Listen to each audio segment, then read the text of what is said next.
Bonjour à tous, bienvenue pour ce nouveau numéro de Dans les rues de Paris. Aujourd'hui, nous nous rendons dans la rue de Charonne. Je me permets de prendre quelques secondes juste pour vous rappeler que si les vidéos de la chaîne vous plaisent, eh bien vous pouvez tout à fait les liker, vous pouvez vous abonner à la chaîne, ça m'aiderait énormément à poursuivre.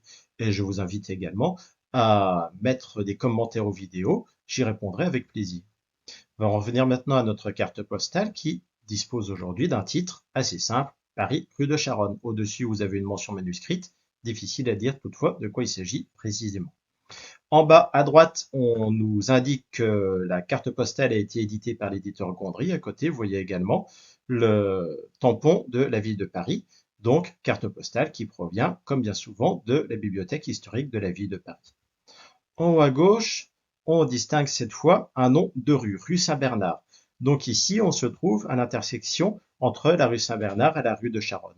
Un petit peu plus loin, enfin, eh bien, on aperçoit un tabac avec la carotte. Donc on peut supposer qu'on est entre 1906 et 1914, étant donné que la carotte est obligatoire depuis 1906 pour indiquer un point de vente de tabac. Comme son nom l'indique, la rue de Charonne permettait, jusqu'au milieu du XIXe siècle, de rejoindre le village de Charonne depuis Paris. Le village de Charonne et la rue sont incorporés à Paris sous Napoléon III, donc dans la deuxième moitié du XIXe siècle.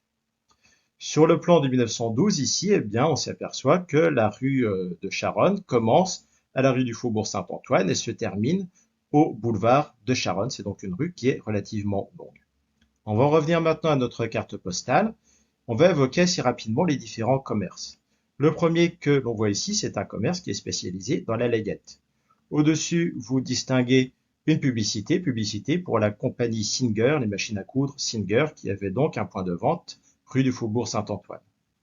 En face, on a un commerce qui a un nom assez commun, Au Bon Coin. Donc celui-là, il est impossible à retrouver dans les archives. Et puis un petit peu plus loin, eh bien, on a un bar. Néanmoins, ce qui m'a interpellé sur cette carte postale, ce sont les personnages. Les personnages, on s'aperçoit assez vite qu'on est dans un quartier populaire.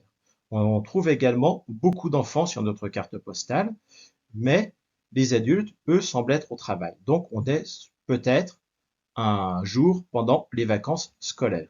Au milieu, là, vous avez aussi un personnage dont l'élégance cadre assez mal dans l'environnement. Néanmoins, ce qui m'a interpellé, c'est le groupe central. Sur le groupe central, vous voyez plusieurs enfants, vous voyez également des adultes dont certains sont habillés. Et si vous regardez bien, plein centre, vous voyez un adolescent avec un panier en osier sur le dos, donc un adolescent qui est là en plein travail et qui paraît bien jeune tout de même pour avoir un emploi. Laurent l'a dit, sur notre carte postale, ici on a beaucoup d'enfants, on a certains adultes qui sont habillés, donc on n'est pas un dimanche, donc cet enfant ici est sans doute au travail.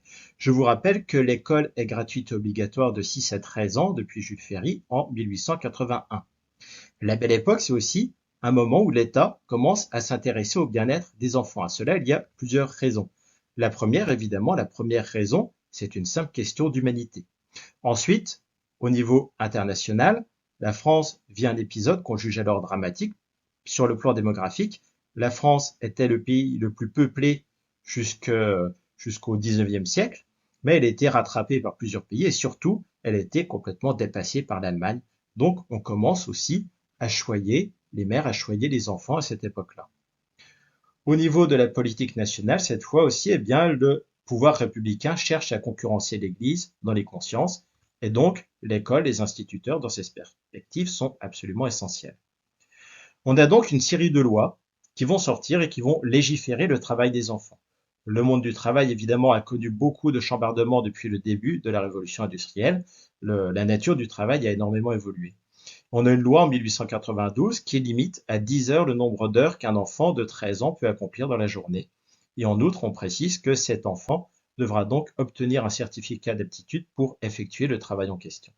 Sauf qu'évidemment, bien aucune loi n'est strictement appliquée et les enfants qui ont des parents qui peuvent être agriculteurs ou commerçants, eh bien, il est difficile de ne pas les aider lorsqu'on n'est pas à l'école.